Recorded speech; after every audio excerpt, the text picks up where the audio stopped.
My name is Adam Roberts, and I'm a vocal coach here in the live music capital of the world, Austin, Texas.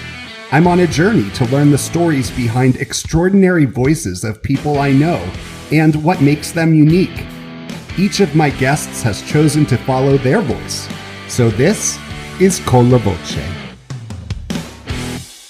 Well, Happy New Year, everyone, and welcome back to Season 2 of Colla Voce. I am really excited for today because this is the first time that I have had a guest who I actually don't know super well. Austin Koo, we met when I was in New York shooting a mutual friend of ours for a promotional photo shoot for our company Resolution Creative.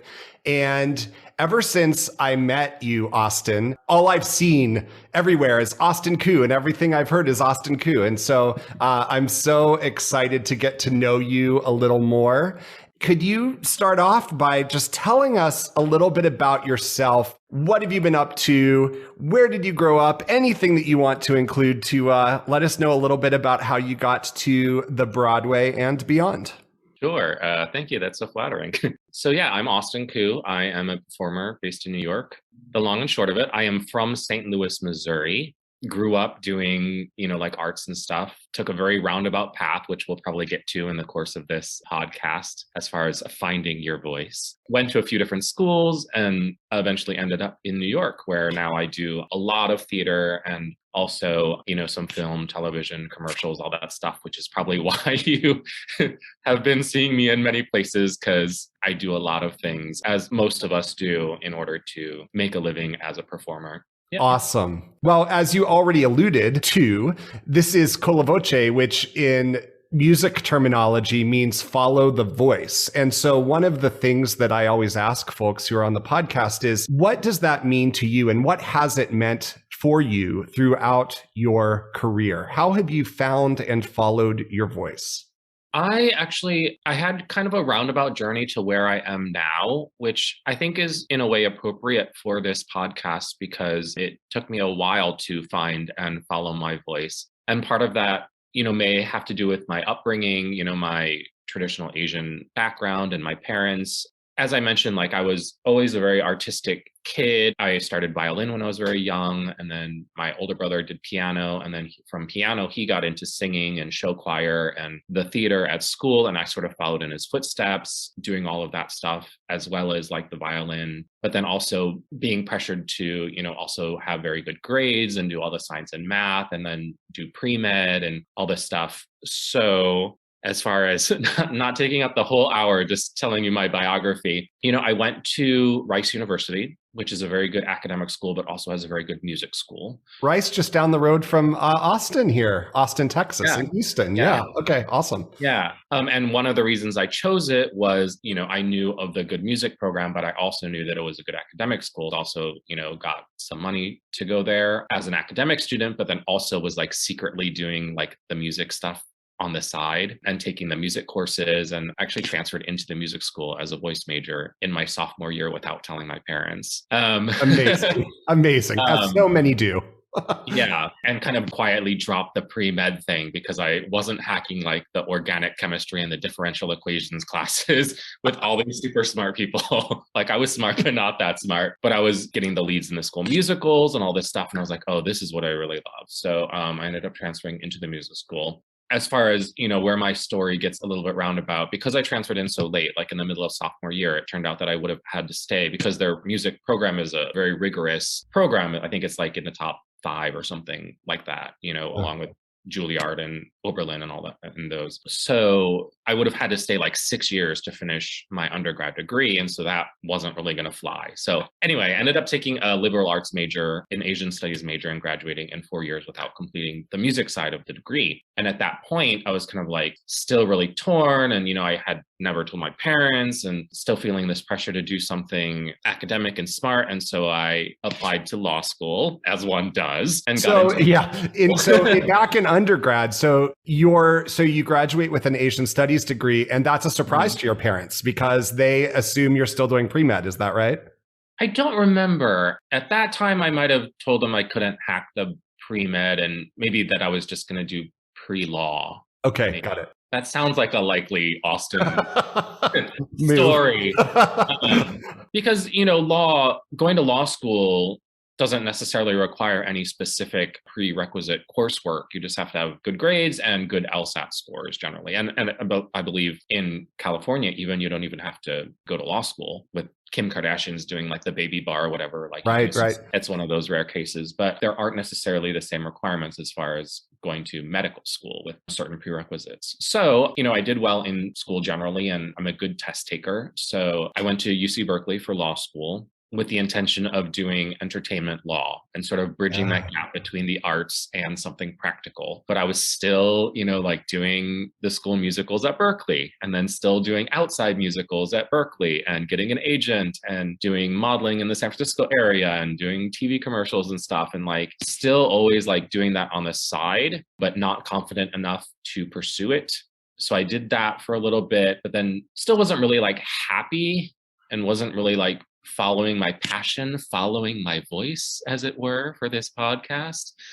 And it turned out, after working for a little bit in-house at an entertainment firm, at the same time, I got offered a company position at a theater there, an ensemble actor position in a theater company in the Bay Area, and then also got laid off from my job in one of the economic downturns of the recent decade. So I took that acting job, that full-time ensemble acting job, and ended up never going back. I got a children's theater teaching job during the day, and I was doing this regional theater at night, and not making nearly as much money, but enjoying my life so much more. And, I got my equity card out of it. And around the same time, I did like some bank commercial and got my SAG card or after card. And I was like, oh, like this is all sort of coming together in its own way. And sort of still stinging from the fact that I never legitimately finished that music degree at Rice. I applied and auditioned to some graduate programs, and I ended up getting into the Boston Conservatory's graduate musical theater program, which was sort of like a way to bring me out of the Bay Area routine and sort of towards New York. And I did that. From there, I had a successful showcase for agents and managers and casting directors and stuff that finally gave me the confidence to come to New York and do it. So I've been here for a while, climbing the ladder and doing the thing, and, grateful, #blessed to now be more or less a full-time performer, doing theater and film and TV and commercials and modeling and all those sort of things. And getting into, during pandemic, I got into voiceover, as most of us actors have done, set up a little booth in my closet and got a microphone and set up. And I recorded an audiobook, a couple of audiobooks, and doing podcasts and stuff like that. So yeah. Incredible. That's how I found and followed my voice to where I am now. How difficult was it for you to start these degree programs, start in law school? Was it a relief to, find that job in the Bay Area in the acting company, and then come to Boston, get your master's from BOCO? How did all of that feel in the moment?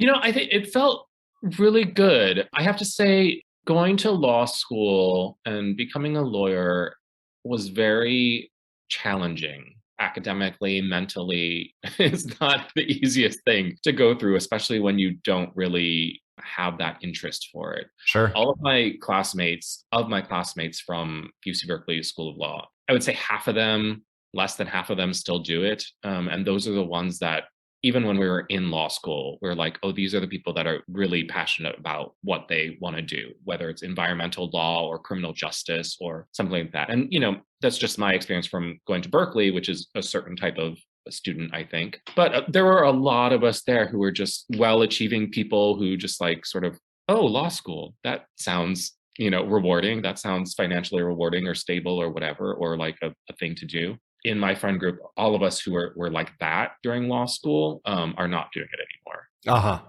Yeah. Sure. So, I'm an actor. I know someone else several others who are now writers, someone else who is now like a zoologist or something. People who had other interests to begin with, if it was animals or the writing aspect of it or that sort of thing, like they ended up going into those things. But I think the rigors of law school and becoming a lawyer, and the financial reward for as long as you're doing it gives you a certain amount of mental fortitude as far as, I did something that's very difficult and challenging, and now I can reward myself by doing what I want to do in the end.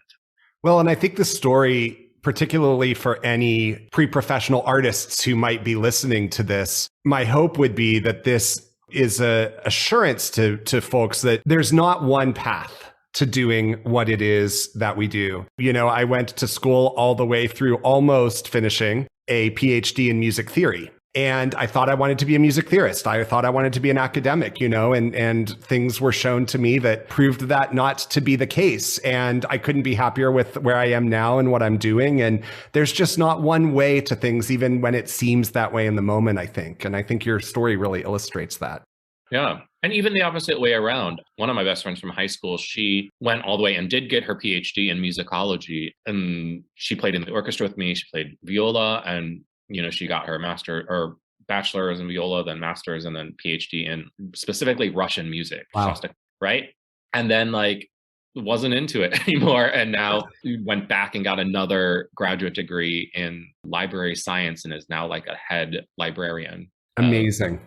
A regular library. And that's awesome. We love that. Just not in music anymore at all, with a PhD in musicology, and just taking care of a library because she just loves books. Incredible. And I think that's, when I left my PhD program in music theory, part of the reason was because musical theater was what I really wanted to be primarily focused on. And at least at the time, that literature was not considered necessarily worthy, if you will, of academic study, right? Which of course I thought was ridiculous. And so I left.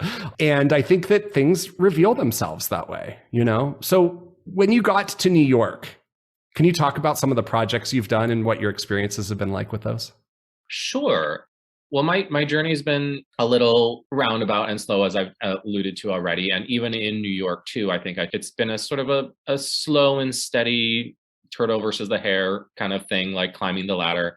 I did a lot of regional theater at first, going out and going to different cities to do smaller theater companies out there. And then, working my way up to doing some tours. Some of my, I guess, more notable credits, thinking chronological order, I did a Midwest tour of Miss Saigon, which was prior to the current Broadway revival. And then I did the Broadway tour of the Broadway play Chinglish, which was sort of a big break for me, which introduced me to David Henry Hwang, who's, one of our most prolific and prestigious Asian American writers, playwrights today. And Lee Silverman, who directed that, and it collaborates with David Henry Hwang a lot, which was a great introduction for me to those people because of my bilingual skills, because I grew up speaking Chinese at home, and because of my Asian studies degree too. I also took it in college. So that was a great thing for me to do, was that. So I did the Broadway tour of Chinglish, and from there, having sort of a major play credit on your resume helps, I think, a lot in the TV film world. So then I started to get some TV film credits, and I've been on a few shows that I think are now done, but I had small parts on The Affair, Younger, Sneaky Pete, Homeland, Billions. Oh, Billions is still on. Anyway, and then I did the off-Broadway revival of Pacific Overtures, directed by John Doyle at Classic Stage Company, who is also an amazing person to work with. Now, Pacific Overtures, for those who are listening who may know musical theater but may not be quite in the trenches, is a musical by co-written by Stephen Sondheim, or scored music composed by Stephen Sondheim, who just passed earlier. Well, I guess now we're in the new year, so who just passed late last year. Could you talk a little bit about that experience of being in a Sondheim musical? Obviously, Stephen Sondheim is a white composer who wrote this musical called Pacific Overtures that a lot of folks don't necessarily know as well as perhaps some of his other more well-known musicals like Into the Woods or Sweeney Todd, for example. John Doyle is a white British director. Could you talk a little bit about what that experience was like as an Asian American actor working on a piece that is also very much about well, talk a little bit about what it's about. I'll let you do that. Sure. What's interesting about that is, the majority of the canon of musical theater is written and created by white men. So even when we look at The King and I, Flower Drum Song, Miss Saigon, these are all written by white men and traditionally staged by white men in history. So that's sort of where we're coming from already. So it's not like I am coming into something like, oh, shocked that, oh, this is the way that it's being done. It's sort of like what we're used to, right? So we have to sort of set that as the understanding of the default already. So we're going into it with that. But Pacific Overtures, it sort of chronicles the transition of the Japanese empire from sort of like the transition of the feudal times into the modern era.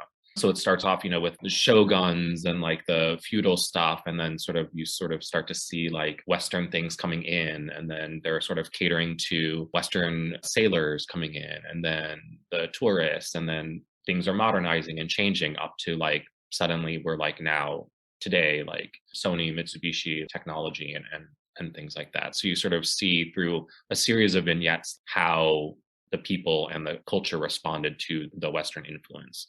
So it also is a show about from sort of a Western point of view as well. But it's interesting the time that we're in because we are now in the past, 10, 20 years, really seeing underrepresented culture sort of like speaking up for themselves, finding their voice, following their voice. And I think the people who are the kinds of people who would be responsive to that and aware of that are responsive and aware of that, with John Doyle being one of those people. He's a highly collaborative director, allows the actors to have input in the room. We all workshop ideas and bring up things. And, one of the people was Japanese and was talking about, oh, do you want us to all maybe we do sort of like a more traditional walk at the beginning and then our walk changes. And he's like, oh, that's a great idea. Like, do you want to show everyone and like we can all discuss it and all try it and like do this? And oh, let's play with using the, those like wooden block sandals with like, the socks with like the toe thing. And then like we'll play with that and see how that changes everybody. And then, we'll use it or not use it. So it was a great experience.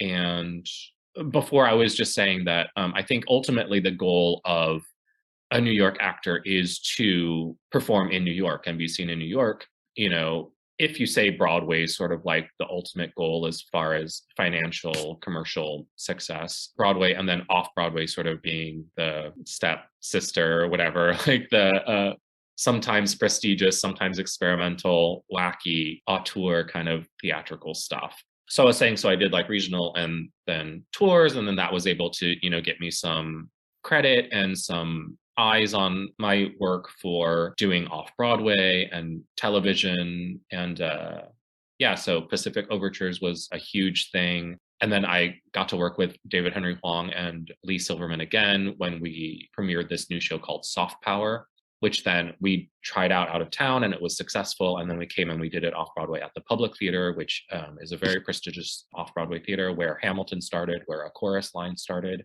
And so that brings us up to pandemic, which sort of we are talking about Soft Power continuing on, doing some revisions, hopefully coming to Broadway. But of course, that was sort of stymied by pandemic.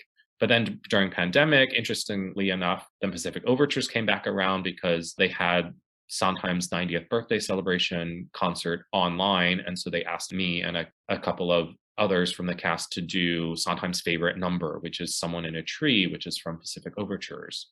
We, who had done it in the show at Classic Stage, were asked to do it for the YouTube concert, which went over exceedingly well. Some technical hiccups, from the show side aside, it started a little late, but the show went over very well and was very well reviewed. And our particular number was very well reviewed. And the New York Times actually singled us out as like one of the best virtual theater things of 2020. So that was very honored for us. And I'll say one of the things I thought was so especially great about that number was there was so much, I felt that there was so much connection between each of you, despite it being over Zoom. And for people who aren't actors or in the theater, I think that they might not understand that connection is so important as an actor, as a performer, and that visceral quality of being on stage or on screen with the people that you're performing with. And you all were able to really make this amazing connected experience with someone in a tree, I think, during that concert celebration that was so incredible. So I completely agree with that. I thought it was amazing. Thank you so much. And, I guess it's just fortunate that we had just done the show. So we had that connection, I guess, built in to the performance that ended up happening over Zoom. And for anybody who's listening, it's called Take Me to the World, a Sondheim 90th birthday celebration. You can find it online on YouTube. Highly recommended. Highly recommended. Yeah. And I also think tangentially, I've also thought it's just like Stephen Sondheim for, his favorite number that he's ever written to be one that the vast majority of people who probably know his work in some way may never have heard. Just kind of so perfect for his personality, and what a wonderful song and score. Yeah. For those who aren't familiar with it, so Someone in a Tree, I think it's, I don't want to misquote, but I can only assume it's probably one of his favorite numbers from what I've read, is just because of the song itself is sort of, in a way, can be metaphorical to the storytelling process itself. So it's about, in the show, there's a treaty being signed between the Japanese and the Westerners in a treaty house. And so the story of the treaty signing is told from 3 points of view: from a boy, which was my character, who climbed a tree outside and is looking in through the window. So he sees glimpses of what happened. And there's also a Japanese soldier who was placed under the floorboards in case things went awry. He could pop up and slash, and he's hearing things. And then also, much later on, me as an old man, I'm recalling my memory of what I saw in the tree. So it's sort of basically piecing together what happened from 3 different points of view and distorted by memory. In a way, it's sort of like what storytelling is doing, right? You're telling stories from different points of view and sometimes, altered through different perspectives and trying to piece together a story. Absolutely incredible. So we've talked a lot about the work that you have done in your career. And I'm interested to know, the word representation, as you mentioned, in the past 10 or 20 years, and perhaps even more so in the past 2 years, has really become a word that has thankfully gained prominence in all, I would say, circles of the theater world. And I'm interested to know, particularly in the context of all of the Asian-related discrimination and criminality that has been happening in the world. As an Asian American actor, I could be a whole 10 podcast episodes, I'm sure. Why is representation important for you? And what does it mean to be a member of a community that is not only underrepresented, but is also being targeted with hate, and being an actor in the world of theater, film, TV, who is well known? What kind of responsibility does that carry? How does that feel? That was a very long question. Oh gosh, well known, how flattering. Semi well known. That's interesting because it's sort of the second time in as many weeks as I've been asked what representation means to me. I just did a photo shoot for this project called Broadway Asian Men, and they just released a calendar of a few of us Asian male actors presenting Asian men as leading men and not as sort of like the nerdy sidekick or the emasculated sort of thing that's sort of a stereotype. And one of the things, I guess one of the pages has a page on representation, and I was asked to submit a statement on what representation means to me. And representation to me is being able to see yourself up there, whoever you are, like showing everybody that they can do anything. And a lot of times we need that because, like in my instance, I was saying, it wasn't very encouraged to do arts growing up as a career because, my parents said, like, look around, who's a famous Asian singer? Like, nobody, right? In America, the opportunities aren't there. We don't see it, so we don't believe it can happen for you. And a child will see that and feel the same way versus, a child who comes to Pacific Overtures or Soft Power or, even a non-Asian show that sees Asian people in it will say, oh, there's me. like my niece and nephew who go see Moana or go see whatever. And they're like, oh, look, she looks like me, or go to see my friend who was playing Cinderella in a regional production of Cinderella who is Asian. They're like, oh, she looks like me. Like, oh, I can be Cinderella. Cinderella doesn't have to be blonde. I think that's important for sort of like the next generation and for continuing to push the needle forward, representation, having all people represented and to show that to audiences and give them that inspiration and aspiration. This is a question I asked last year, J. Quentin Johnson. How do you think that the writing process, not the writing process, but the people who are writing fit into that? Because we already talked a little bit about how the vast majority of writers of musical theater, pretty much all writers of musical theater that have gotten the most press time, the most stage time, have been white men. What are your thoughts about the positioning and the importance of representation among the creators in terms of the writers of these pieces?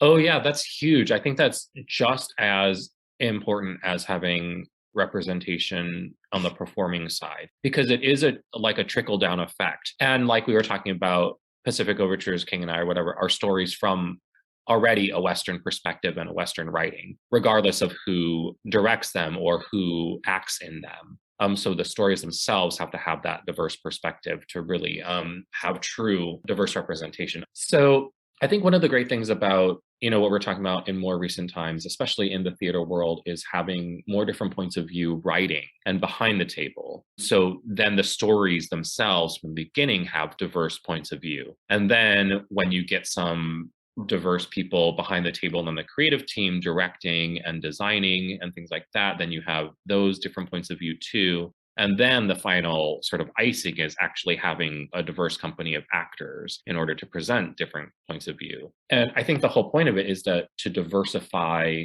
the stories that are being told and the perspectives that they're being told from, because that's really what is going to change people's minds, right? Because if there's a story that's about just a very sort of generic waspy family, right? And then you throw in some sort of colorblind casting, like, a Black friend, an Asian sister or something.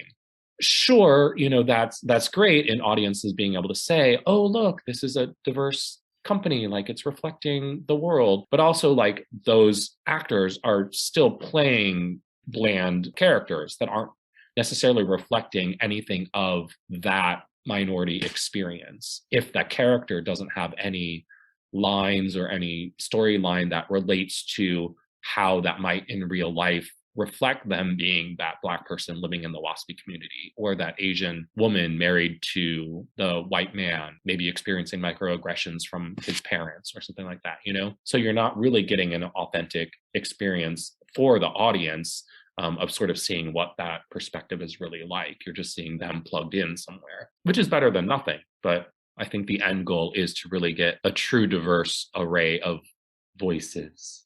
I love that. Thank you for tying that in all the time.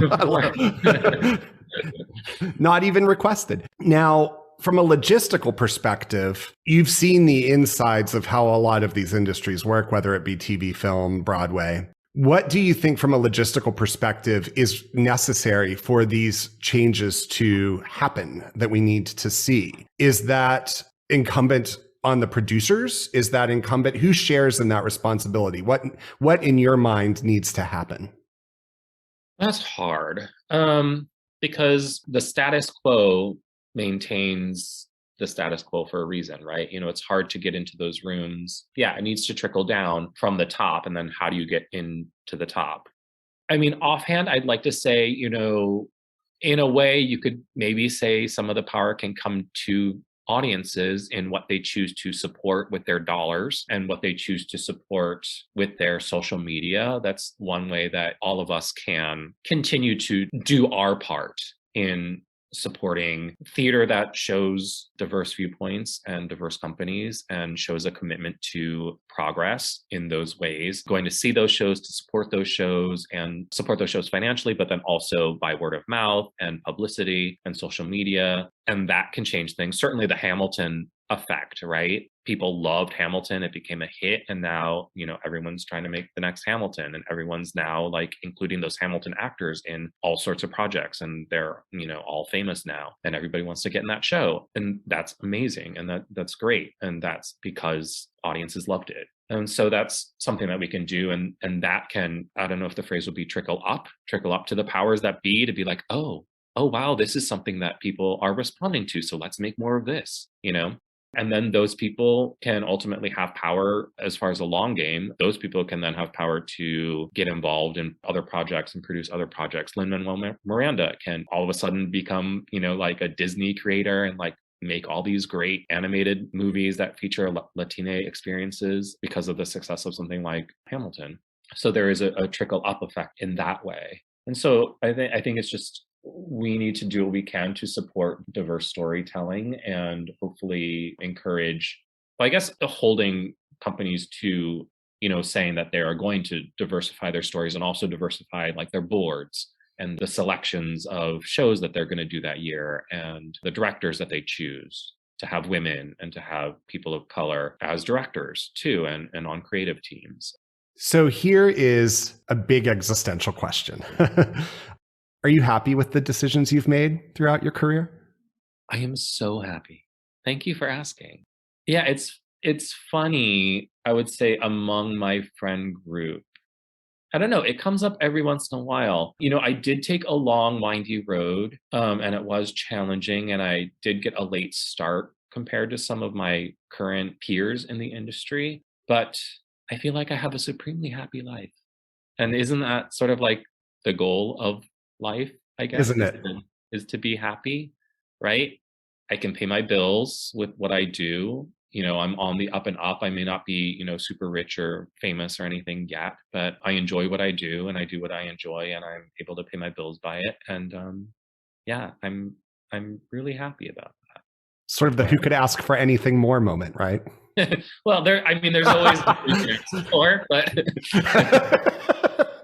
Well, speaking of that, my last question for you is then what are your dreams for the future? Yeah, I think it's always an up and up. One of my favorite quotes is, I believe, Martha Graham. I'm probably going to paraphrase it totally incorrectly, but it's something about, like the true artist is never satisfied. There's always a queer dissatisfaction that keeps us moving and keeps us more alive than others. And I think that is, like you're always chasing something. Actors want to be directors want to be producers. You book a Broadway show, you want to book a TV show. You book a TV show, you want to be a movie star. Who knows? But yeah, I would love for, in the near future at least, I would love for Soft Power to go to Broadway. That would be an amazing experience for all of us. I would love to book like a lead on a TV show. I've done smaller parts and guest stars, but not like one of the lead characters. I would love to be in like an ensemble show and have a queer Asian character that's sort of tailored on my own experiences and be able to share that viewpoint out there. In the long run, we didn't speak to it yet, or I didn't speak to it yet. Also during pandemic, a really cool thing that happened was the Soft Power album came out. And by way of your listeners, the current trend is for the producer, the engineer, to be nominated for the Grammy Award for Best Musical Album when there's in that category, and then also for the lead actors of the musical to also be nominated for that album. For the Grammy, right? Yeah. And so me, as one of the principals of Soft Power, I got nominated along with the album for Best Musical Theater Album last year. Yeah, congratulations. Thank you. Yes. So I have a Grammy nomination. I'm a Grammy Award nominated performer, which is crazy. And who knows, if that would have had more weight, if, the industry were still up and running at the time, or if it will when it comes back, or if it has already, and I just don't necessarily know whatever weight that it has on my resume or that my reps are using it or whatever. But, certainly down the line, that would be after goals to have more major award nominations and awards, the Tony Award, the Emmy Award, the Oscar Award, all those things, SAG Awards, Golden Globes. Well, we'll have to talk again after you and do an episode 2 after you have your Tony for the Soft Power when it's on Broadway. We put it out there into the world, right? We'll see. And, and the awards themselves are not necessarily indicators of anything other than the clout that they give a person for choosing projects and for their profile for being involved in projects is really what is great about those kinds of awards and publicity. So we started this podcast talking about how you were not going down the road of musical theater in your academic life, how you were going down the road of pre-med and you're going down the road of law. And you had said that that was very much influenced by your sort of traditional Asian related upbringing. And I'm curious to know, what do your parents think now? Yeah, it's a mixed bag. It's really interesting because there's music on both sides of my family. My mother sang in like a Chinese girls group when she was growing up. My father sang in choir in college and picked his American name based off of his favorite song that he sang in choir that he had the solo for. Wow. Both my grandfathers both sang Chinese opera. Music has always run in my family, but I think there's been this thing where it's always been pushed aside for the more practical choice, right? My parents came to America and my dad is an engineer or was an engineer, retired, but always sang on the side karaoke, and my mom too. And, they were known as singers in the community and dancers. They actually met in a dance class at university. And so, they would always go to these like community dances and be like the stars and like dancing and singing and all this stuff. But then when it came to their kids, they had us do it on the side, but then we were never encouraged to do it as a career. Because it wasn't safe. It wasn't practical. That's not what they came to America to, provide for their kids. They wanted us to have really stable, successful careers. So it's interesting. It's been sort of up and down. Like when there's something good to report, it's, oh yeah, we're so proud. Like we're telling all our friends and sharing the articles on all our friends or whatever. But then if I haven't reported something in a while, oh, so what's going on? Like how are auditions? Like what are you going to be on? Or, like, oh, maybe you should like get another job. Like, is this working out? It's like, okay, calm down, patience. Like, are you not seeing me doing okay? Like, and it's just interesting because, I feel pressure externally, but I don't feel that pressure internally anymore as a result of that, because I think of the journey that I've gone through and growing up and coming into my own and becoming an adult and being a lawyer and all the things that I did that, like I said earlier in the podcast, like giving me the fortitude to sort of like resist the external pressures. And so they're hot and cold about it, but I'm able to still pursue my own path regardless of that. In a happy way, which is, isn't that, like you said, that's the brass ring, right? Austin, thank you so much for, first of all, agreeing to be the first guest on this season of Colla Voce, and for everything you've shared today. It was really an honor to get to know you. Thank you. Well, thank you for having me, and Happy New Year to you and all of your listeners. And Happy New Year to you as well. And we look forward to seeing you on next month's episode. Thanks for joining me on today's episode of Colla Voce. And until next time, remember, follow your heart and follow your voice.